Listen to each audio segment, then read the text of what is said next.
What's going on? It's Mr. Justin, and this is the Dominance Academy. And I was just looking around at making a new intro for my videos, and so I've got an intro for my videos, but it's pretty old, so got to update that stuff and make a new intro video. Want something fun for you guys when you come on to my lives. So that's that. But so for the topic of the show, I was going through Instagram and came across this post around self-esteem. And this lady, she gets a lot of flack. What's up, J98? This lady gets a lot of flack. Her name is what is it? Sadia. Sadia. I can't remember her last name, but she's a psychotherapist, and she talks a lot about relationships. What's up, Bobby Trauma? Good to see you, man.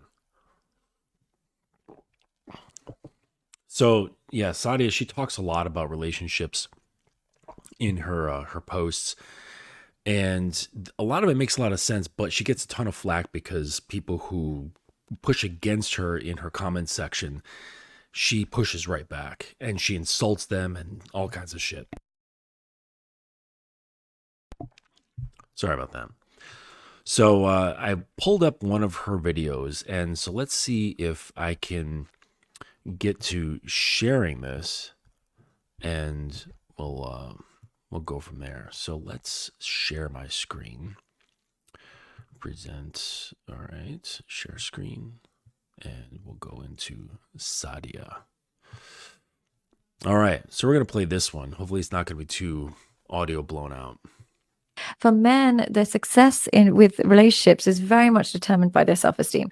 Women can get a shortcut with their appearance and so on and so forth. For men, their self-esteem is either going to propel them into a great relationship or prevent them from any kind of stability. Now, if he grew up without any validation and not knowing if he was attractive, what happens is his self-esteem is almost blocked at that stage of life, and then he can still be a sucker to women and still kind of accept the unacceptable simply because he wants to be desired. But if he has good self-esteem and good boundaries, he will never suffer in relationships. He just won't, because he knows when he's welcome, he knows when he's not accepted, and when the relationship's not working, and he has a willingness to walk away. So the thing is, money with low self-esteem is really, really difficult. It's a very lonely path. It's a lot of gold diggers, it's a lot of escorts, it's a lot of partying, even at the olden age. Now, money with high self-esteem and good values is, it's still difficult, but you can create something out of that. All right, shout out to Sadia. All right, so that's yeah, notification gang. What's up, Instant Classic? So yeah, she's got a really, really good point about this, because she mentioned something about development, and when certain somethings happen early on in life and you can't develop past that if you haven't done the proper amount of investigation and maybe therapy or whatever you need to kind of launch yourself into the next level. So because like what happens is guys will get to a certain point, and this is really where that neediness comes from. It comes from your childhood, honestly. Like, and people say, well, you don't have to go digging around in that stuff, and that's for really messed up people. But honestly, you need to examine this sort of stuff, because when I'm interacting with guys and I see them, I hear a lot of them on Clubhouse. I love going to Clubhouse to hear just a smattering of what average guys think and feel. And so what I hear is, I don't hear grown men. That's the interesting part. I hear adolescents, I hear youth, I hear teenagers, but just with a deeper voice. And that's it. And when you listen in this sort of way to the complaints of guys, and then maybe if they're not talking about a woman, imagine they're talking about their mother, and then it all becomes clear. everything just kind of clinks into place, and you're like, oh, I get this guy. I can hear clearly where he's coming from. And and it's kind of fucked up, but and a little sad, because like this is what women have to deal with. Like, you guys think you're good, like, oh yeah, I pay my bills on time, and I don't have any life-threatening habits, or I'm not throwing myself into dangerous situations. I'm a good-headed guy. I go to church. I help the elderly and whatever. That doesn't necessarily make you a great man. That just makes you tolerable for society. And if you've got too much of that junk, and you haven't really progressed past it, then you're not going to be able to sustain. You can sustain yourself, but you're not going to be able to sustain that integrated relationship part. And that's where it's most evident, because it's going to be this teenager or youngster in the body of an adult, but with the needs of a child. I really think that you need to ponder this. Really let it sit with you. This is what a lot of people are dealing with. And of course, these guys, they'll say, like, most guys, they'll say, well, what about women? Like, what about their stuff? That's fine. Because from my position, I'm not expecting them to lead. I'm not expecting them to handle all of their shit. If they do, that's great. Okay. But me as a leader, it's on me that I'm going to see and help and guide through that stuff, because it's going to come up inevitably. That's just what happens in relationships. And so if you're not grounded and she's not grounded, and you're both reacting off of each other from your childhood needs that haven't been requited, then you've got a lot of problems. You have maybe an angry, needy child interacting with an angry, needy child in the bodies of adults. And if you have one that isn't an angry, needy child, then at least that has one side of things that's a little bit balanced out, that can help ground the relationship. And that's why I think it's important for guys to lead the way in terms of this. Man, my throat tonight.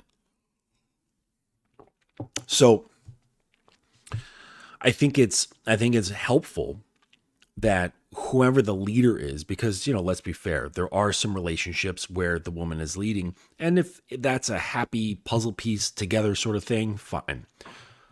Whoever's leading the relationship, I think that they should have their shit together mentally. They should be more grounded. They shouldn't be operating from a place of a child who hasn't had their needs met, and they're still seeking out these things in other people. And this is where the disrespect comes from. This is where guys, they don't understand, and they're like wondering, like, why their woman is disrespecting them, why their woman thinks that they're a joke, why their woman plays them, or why women play them. It's because they can see what you don't see in yourself, and they can see that they don't really want to engage with you. And so if they're nice, they'll just turn away. They won't bother with you. If they're feeling a little bit frisky, or if they're mean-spirited, they will use you. And because you're presenting some nice stuff, they're like, oh, okay, so this guy, like, all right, he might not be that guy, but he wants to buy me clothes. He wants to buy me bags. He wants to take me to the movies. He wants to buy me jewelry. Fine, like, it's cool. He's a nice guy. He's not going to hurt me or anything like that. But he doesn't have that thing, and I can tell he's not mature. He's worrying too much about me, which means he's worried about losing me. He's worried about losing my affection and losing my attention. And when a woman can sense that, that she can control you through the loss or gain of attention and affection, then her instinct or her conscious awareness will be aware of the fact that she can lead you around like a dog on a leash. And who knows, maybe if she's okay with that and enjoys that sort of thing, fine. Like that's totally cool. But for the most part, from what I've seen, that's not the regular sort of thing. And it's hard to respect a guy like that. It's hard to be with a guy like that for a long period of time, unless they're really providing a really decent lifestyle, such that it's hard to let it go. When it's like, okay, great, like he's got a great house, he does this, he's got that, like everything's kind of set up. My life is relaxed, everything's taken care of. It would be the deal is sweetened by all those things, but internally she's like, this isn't the guy. He doesn't make me want to lose myself into him. So perhaps on the surface level, everything can be relaxed. Like perhaps if it's a certain situation where she doesn't have to work and she can just, hang out and work out, relax, go to yoga, go shopping, take care of food, and all these other things, right? That's cool. But internally, if there isn't that place of being able to let go as well, then it's like, to me, that's a ticking time bomb. Like eventually that's going to become boring. It's going to become gross feeling or feeling really unfulfilled.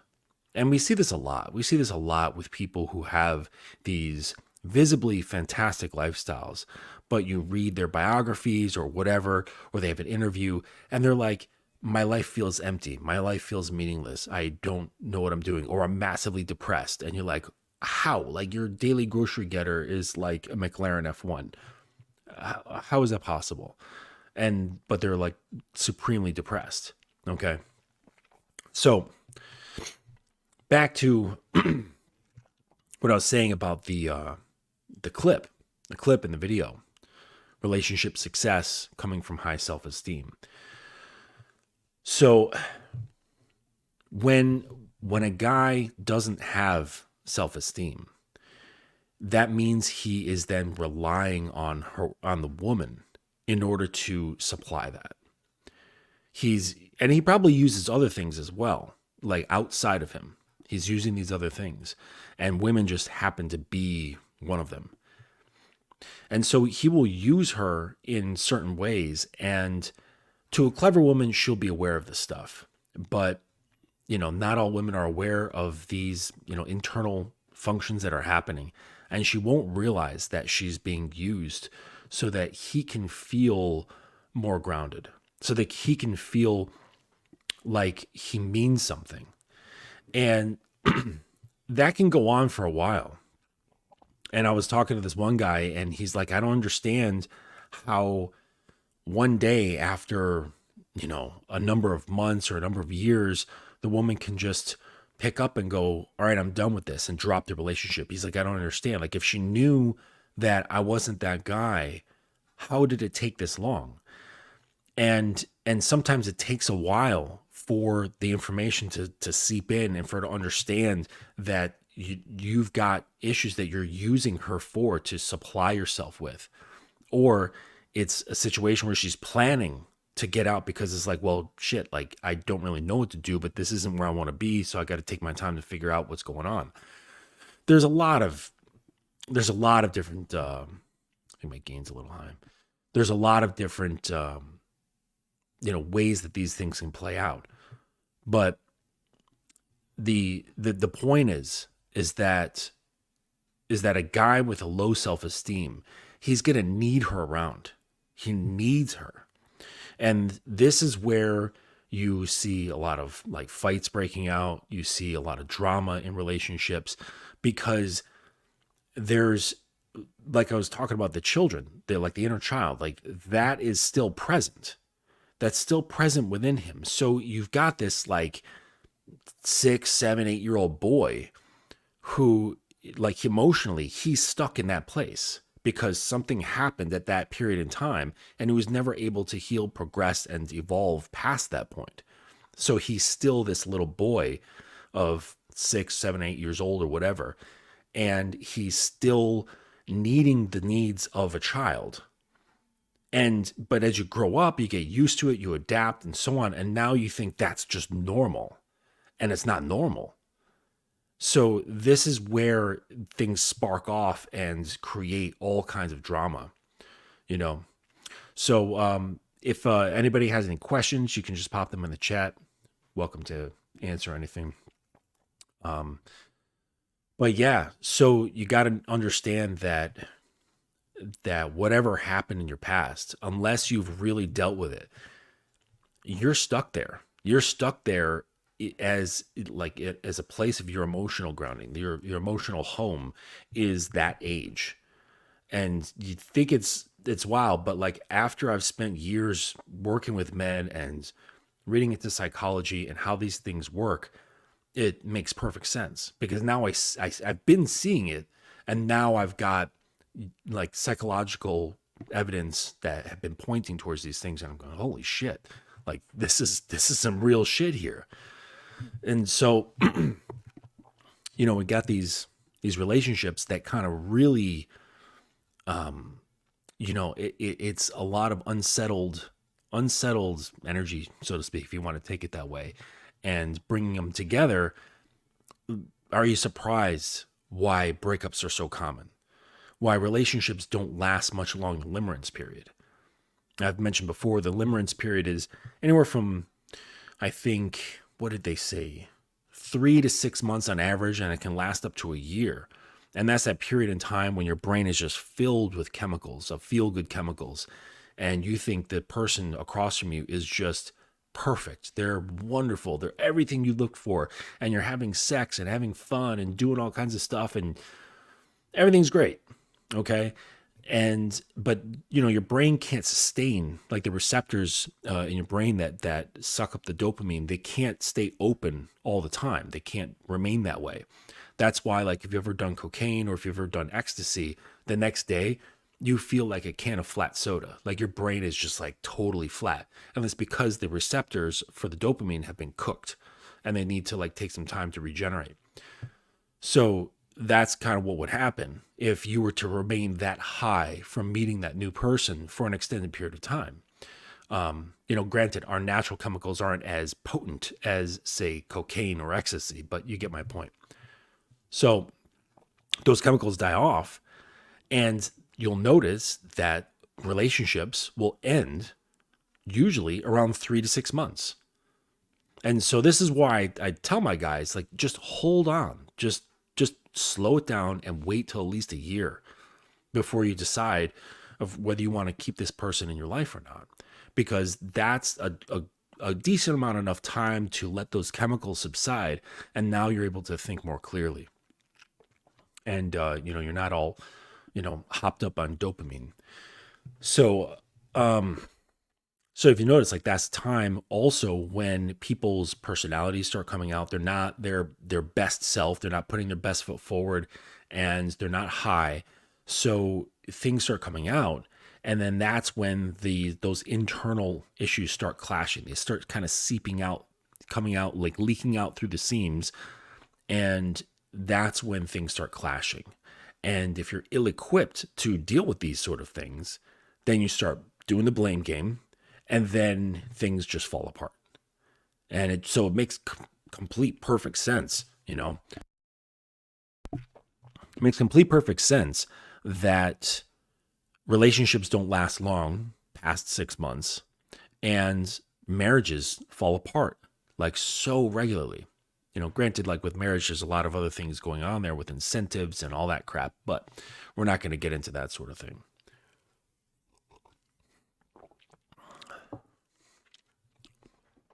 Yeah, Jay, that's a very good point. Some dudes have trauma when they were younger, or no father, or both. They've had trauma and no father. So some people out here, they are wrecking havoc in relationships because they've got stacks.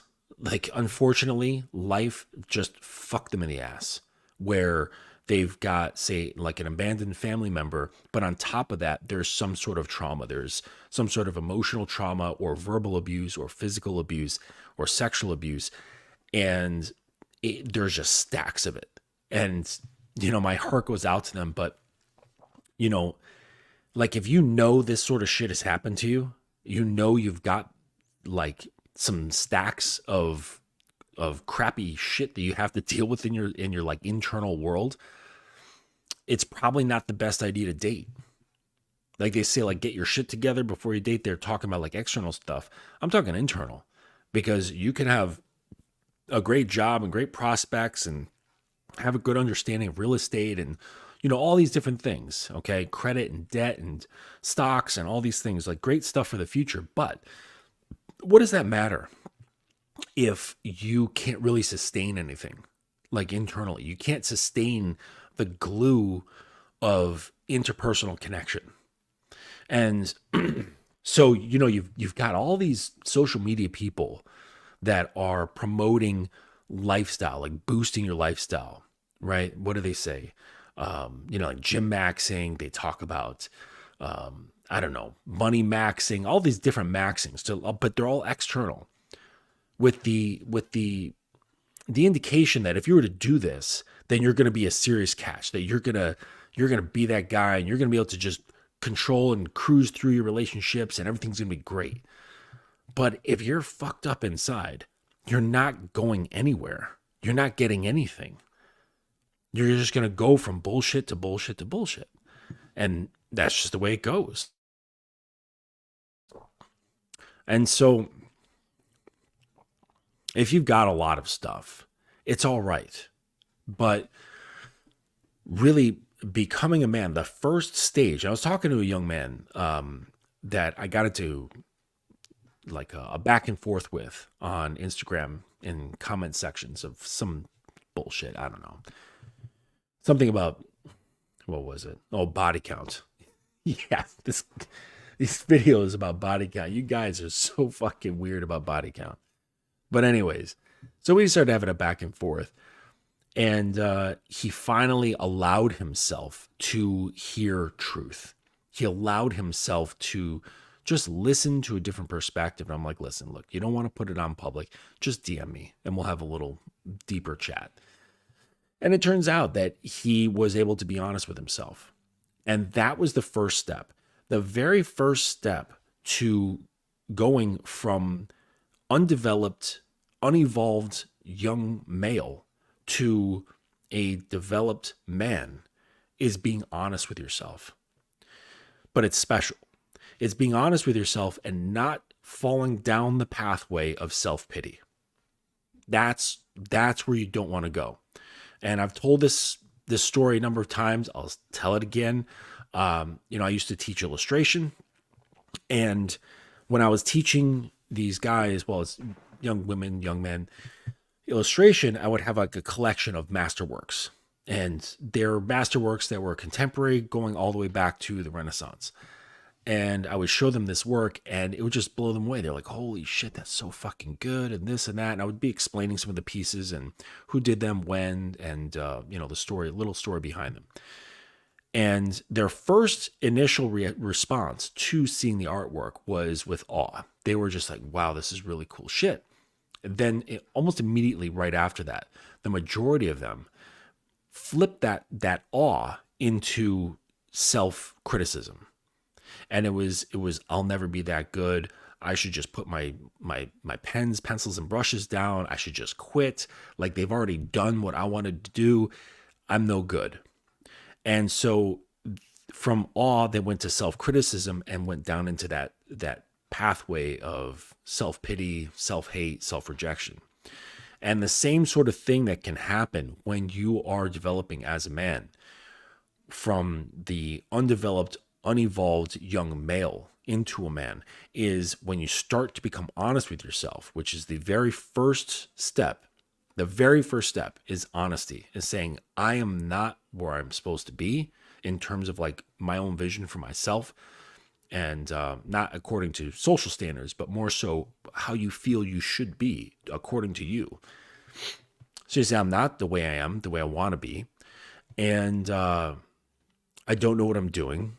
And it seems that I've got some unresolved crap inside of me that I don't quite know what it is, but I have an idea that something's there, that there's some key markers in my history that I know of that could probably be part of a problem, of a root problem. That's when the beginning really starts. All right.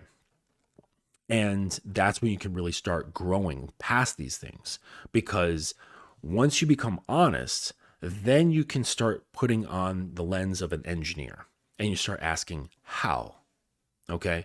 So my students, when they were looking at these things, and I would have to like kind of pull them out of that state of woe is me, all right, and wanting to give up. And I would say, listen, you have to put that aside and look at these things with an engineer's glasses. And instead of saying, oh shit, I could never do that, look at it and go, how did they do that? Look at the paintings, look at the drawings and say, how did they put that together in such a precise way?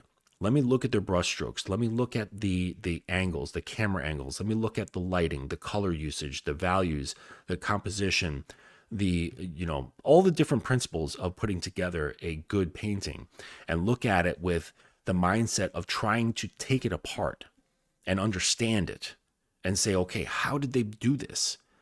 How did they put this picture together in such a way that filled me with this visceral emotional reaction that made me go, wow, that's fucking awesome. And the same sort of thing can happen when you address yourself. You can look at yourself in that fashion. And once you get past the pathway of pity and, I could never do that, or, oh, I can't, all that I can't, I won't sort of bullshit. And you start looking at it with an engineer's mindset and saying, okay, how do I do this? I have an idea of what I expect of myself, of what I would rather like. And now you start having a vision of it and go, okay, that's I've got a basic idea of like what that looks like. Now, how do I reverse engineer it and create the steps to take me further along the way to becoming what I want to be? And then you actually just have to do the work. And that's the second hard part, is doing the hard work, the investigation, the question asking. And that's where people like coaches, mentors, guides, therapists, all of us come into play, because we're there to kind of not show you exactly what to do, but to kind of make sure that while you meander through your own psyche and your behaviors and your habits and your beliefs and your perceptions and all that shit, including your pain, your trauma, and your history, you're going to start kind of going like this, like all over the place. And what we do is we sort of help you stay within the lines. And so while you're going wavering side to side, we keep you along a certain pathway. So you're going from A to B. And so it's really a key component to not fall into the trap of woe is me and start beating yourself up, because that is a coping mechanism for the pain of change, because it doesn't feel good. It doesn't feel good to look at yourself and go, you know what? Fact of the matter is that, say, like my dad used to beat the crap out of me when I was a kid. He was an angry drunk, and he would, wrap his belt around his fist like a sack of quarters, and he'd just punch me in the face. And, like that's like and like he didn't love me, and like that sort of like very real hard shit to sit there and go, you know what, that's a truth that I lived through, and try to understand how that connects to all your other relationships up the line since you were fucking 9 years old or however when that happened. All right, it's like all this shit is connected, because when you evolve and heal and into being a man, this sort of thing, you'll realize that your whole reality is connected to your thoughts, your feelings about yourself, your perceptions, your beliefs, the things you stand on, your constitution, your rules, your values, all of that stuff. It's all connected. So if you've got a tether coming from your past that is full of pain that hasn't been dealt with, anger that hasn't been dealt with, rage that hasn't been dealt with, that's going to act as a streamline that poisons everything that you're trying to put together. And so it's like you're trying to build a castle, right? But underneath there's water eroding the foundation underneath it. So it's just falling as you're building, and you never get anywhere. And you spend your whole life just spinning your wheels trying to get some kind of traction, and it's not going to happen. It's never going to happen. And then you're just going to give up and say fuck it, and that's when you start drinking, right? And it happens to tons of people. They're just like, you know what, fuck it, I'm going to numb myself out by drinking or smoking weed or doing heavier drugs, and just say fuck it because I don't deserve it. But when you have an attitude like that, really what that's saying is, I don't like myself enough to do anything about this. I just like, and it's kind of sort of saying like, I kind of deserve what happened to me. I deserve the hands that I was dealt. I deserve to feel the way I'm feeling. And the subconscious and the unconscious mind will come up with all sorts of justifications to make that make sense. So you don't have to do anything. And like, yeah, you know what? Fuck it. Like, and then you'll come up with all sorts of shit like to justify, like, oh, life is meaningless. You know, when you're dead, nothing really happens anyways. Or I don't have any family or friends. So like, what the fuck does it matter? Like, who cares about me? Right. And so you'll come up with all sorts of things to sort of justify your current state and just saying, hey, it is what it is.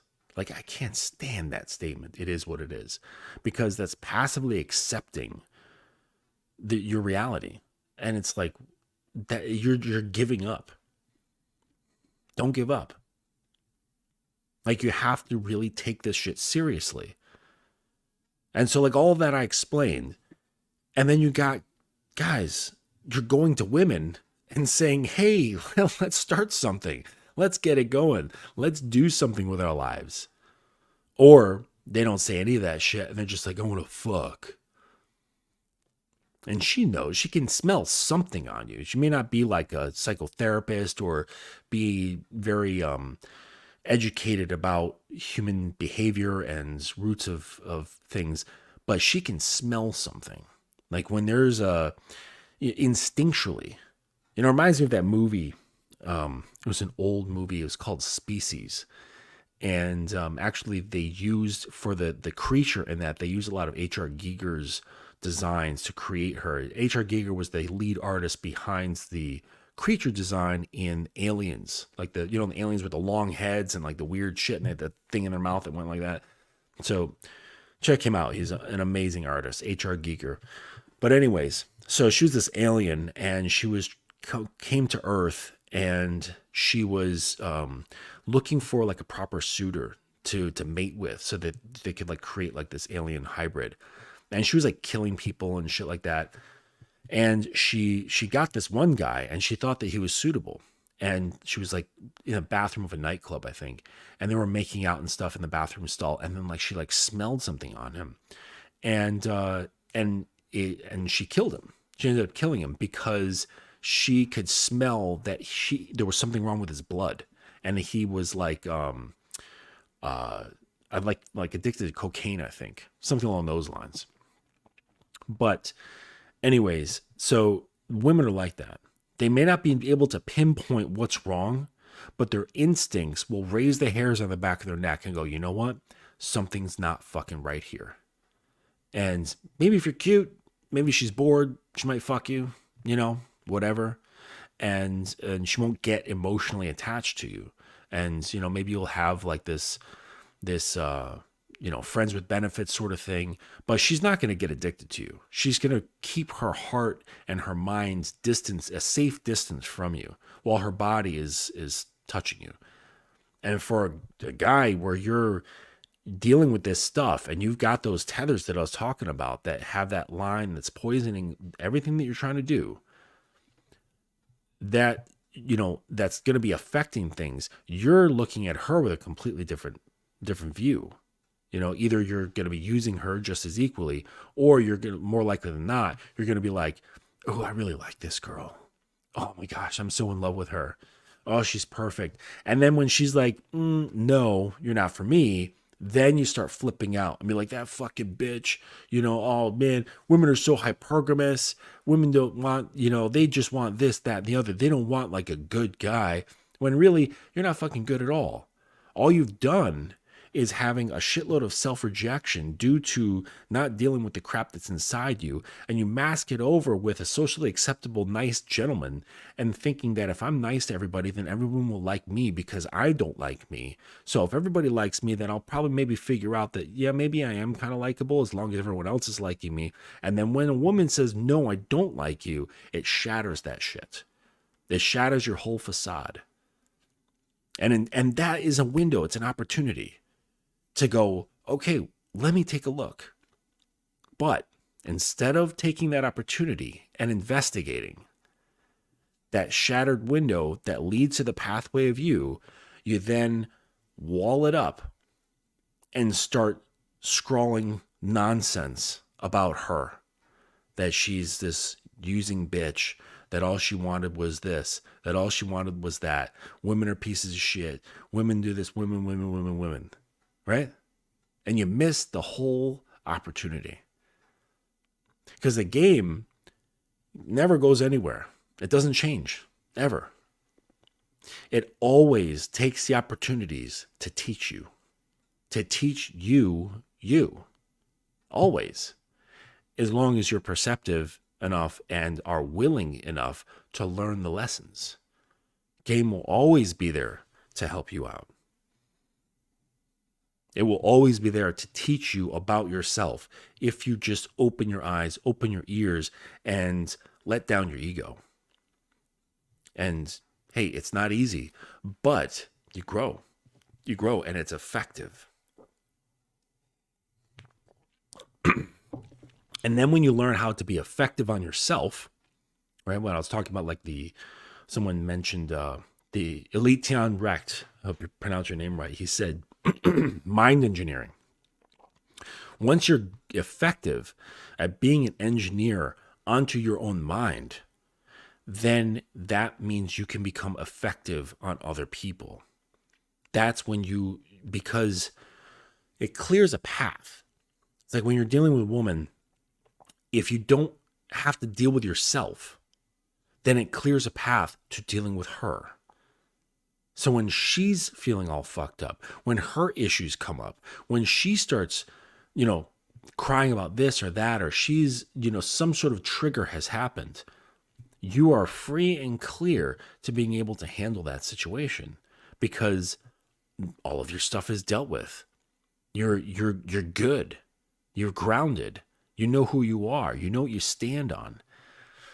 You're unaffected by these things because what happens, typically, in relationships, there will be the guy who's not developed. He's still that 8-year-old boy and his emotions of being an 8-year-old, but stuck in a man.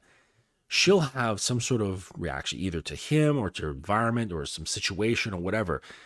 And she'll have some sort of emotional release. He will take it as she's coming at him, or he'll take it as she's rejecting him, or he won't know how to deal with it. So he'll completely back off and just let her fucking turn into a volcano because he doesn't know what to do. He doesn't know how to handle it. He has no clue.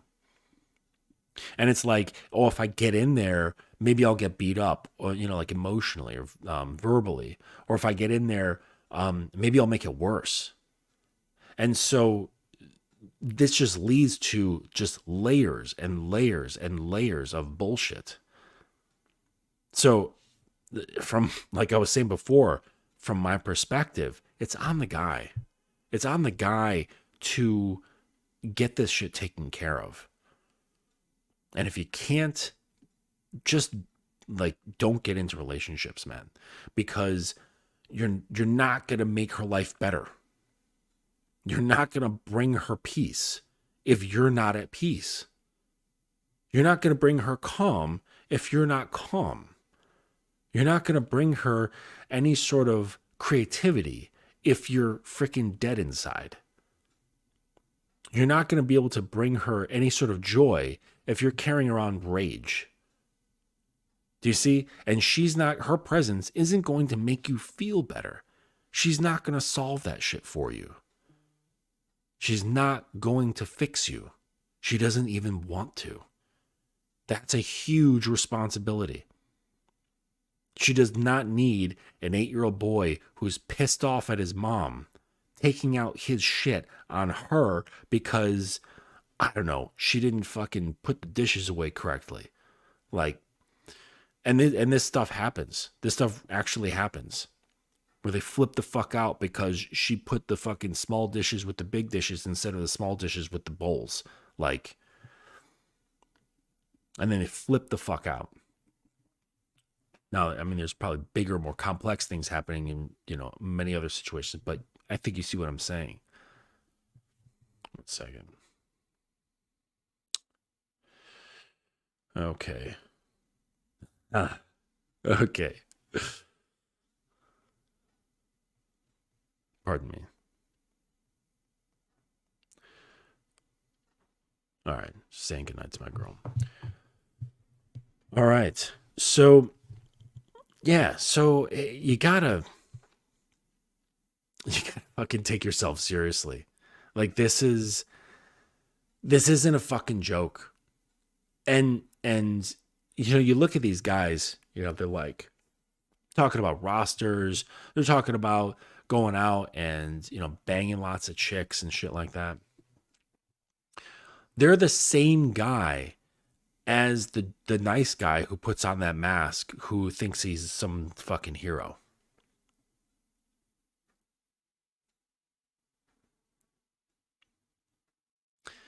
He's the same guy as that dude, as the nice guy who thinks he's a hero. Because he's still dealing, right? So we pick apart the nice guy. We can kind of dismantle him.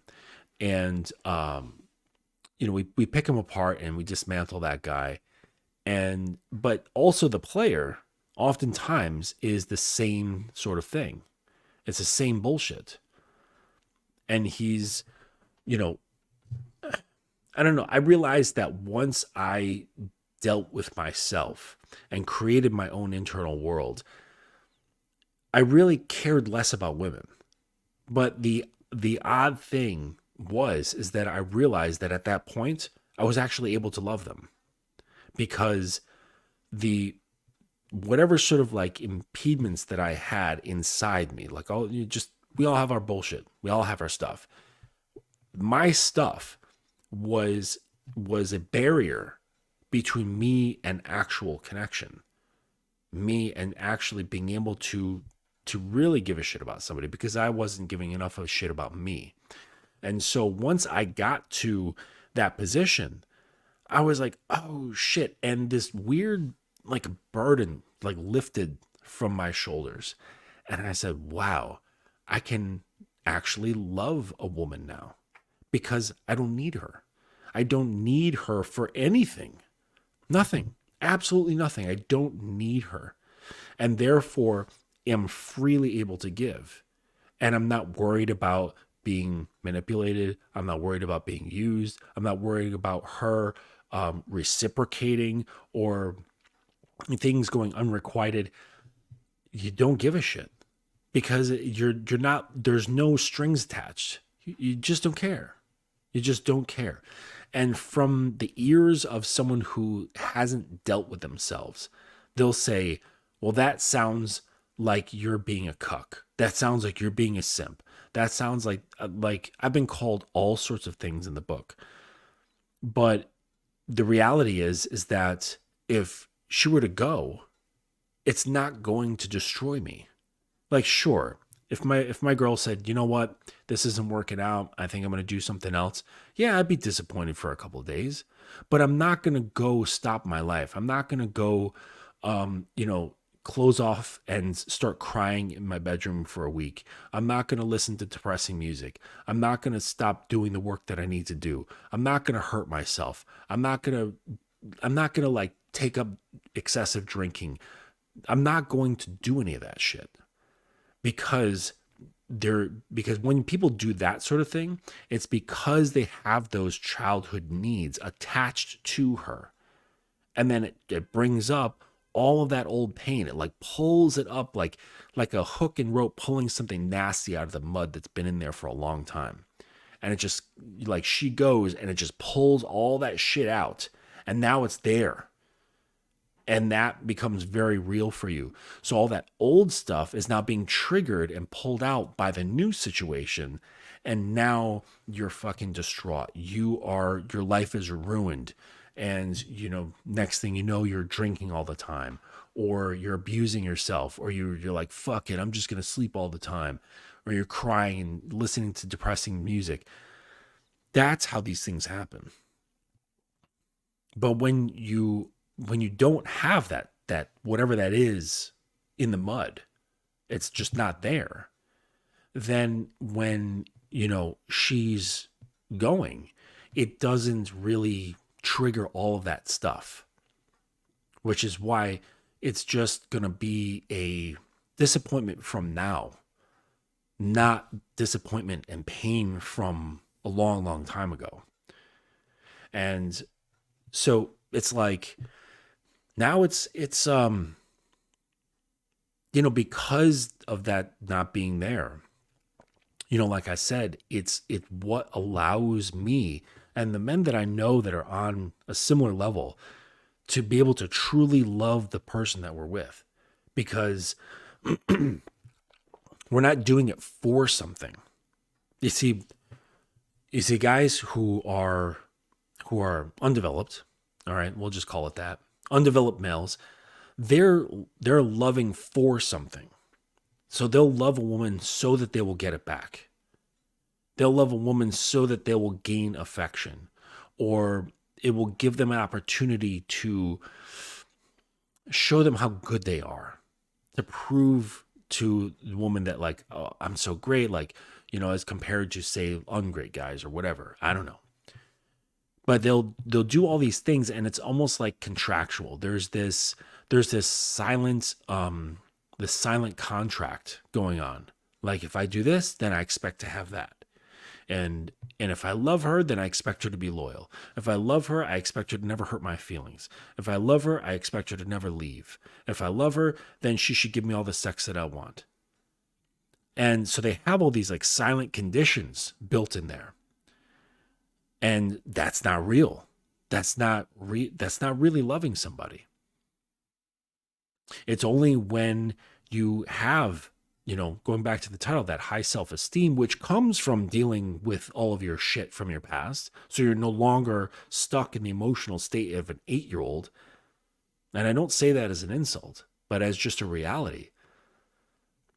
And that's supplied from the self then. And there's self-love, there's self-respect, there's self-esteem. You hold yourself in high regard. It's at that point when you can just love for the sake of loving. And it's really easy. There's nothing super complicated about it. There's no chess moves. There's nothing. It's just very simple. It's a very simple action to be done that has no deep emotional ties towards something of the past.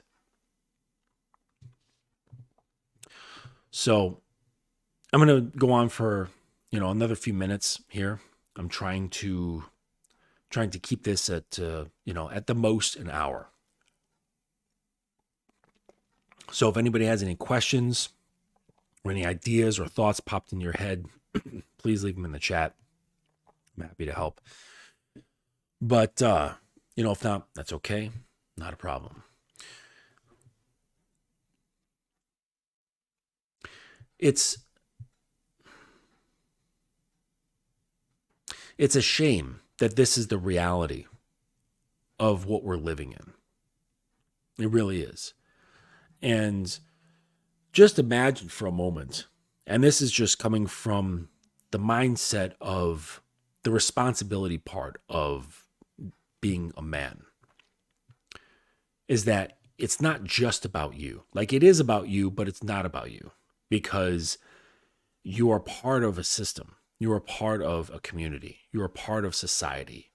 You're part of your state, your nation, and so on. So there's ripple effects, like when you drop a pebble in the water. Just imagine how things would be if we had more of what I'm talking about here.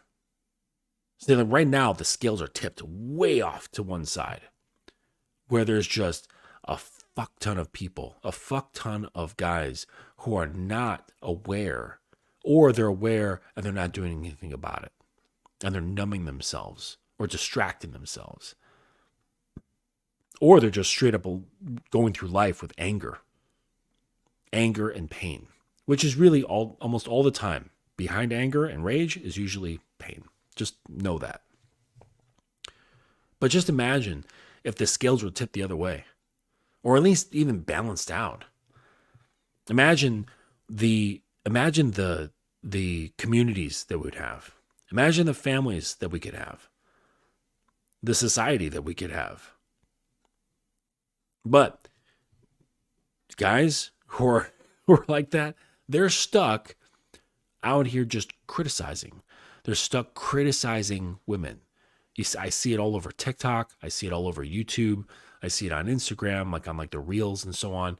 You know, where the guy goes out to like in Las Vegas and he's like interviewing women and men. And it's just a shit ton of complaining. And the complaining comes from unmet expectations. But it's not realistic. They think it is, but it's unrealistic because it's connected to that undeveloped inner child who's still hurt. You have no clue about, you've not connected with, you're just thinking you're grown up because it says so on your ID that you were born and so on. All right. But it's like, just imagine for just a second what it could be. You know, if you were to handle yourself, what could happen to not just you, but what effect that could happen, like a pebble being dropped in still water. Because when you are, I don't know if you've ever like been around the presence of a man who's just that guy, who's just calm and he's like, he fits in himself. It feels good to be around someone like that. And I've had a few in my life where I've had the pleasure of meeting certain individuals or spending time with certain guys that were that way. And they're so peaceful that that it starts affecting you, that you feel more calm. And it's a ripple effect. So like, get your shit together. Like if you're already in your 30s, I mean, granted, it's never too late, but like, come on, just come on, get on it. Get on this stuff that needs to be taken care of. Like you can bang chicks later, but just get on this stuff now. And I'm not going to say, well, there's still time, because you have a lot of time, but what's getting in the way are distractions and the things you're doing to numb yourself with like video games and porn and social media and drugs and alcohol and all this stuff that can take your mind away. But you know, when you lie down at night and you've got just moments of no distractions and shit starts ticking away, that's when you know. That's that moment of you that's not being covered over or distracted by other things. All right, so take a look at it. I hope tonight's stream was helpful for you, and I hope it was evident about how your self-esteem and how you feel about yourself and all the things connected with that affect your relationships. And understand, I hope it was clear that it's not an easy process. But it's not an impossible process. You just have to do something about it. And then you can become an amazing man that people would respect, that people would admire, that a woman would be happy and proud to stand next to. That's what you can have. You can have yourself. And then there's great things that become attached to that. All right? So if you have any further questions about this, you can hit me up on IG at @thedominanceacademy_. You can also email me at thedominanceacademy@gmail.com. And feel free to hit me up. I also have a Calendly, which can be found in the links in my Instagram bio. And through there, you can choose a day and a time, and you can have a scheduled free 1-hour consultation with me, and we can chat about whatever you like. Okay? All right, so I'm going to drop this at this time. I appreciate everyone who stopped through for the live, and I appreciate you who are catching this on the replay. Thank you very much. And, it's with your input and you guys supporting what I'm doing here is what allows me to keep going. So very much thank you to everyone. All right, until next time, we'll see you then.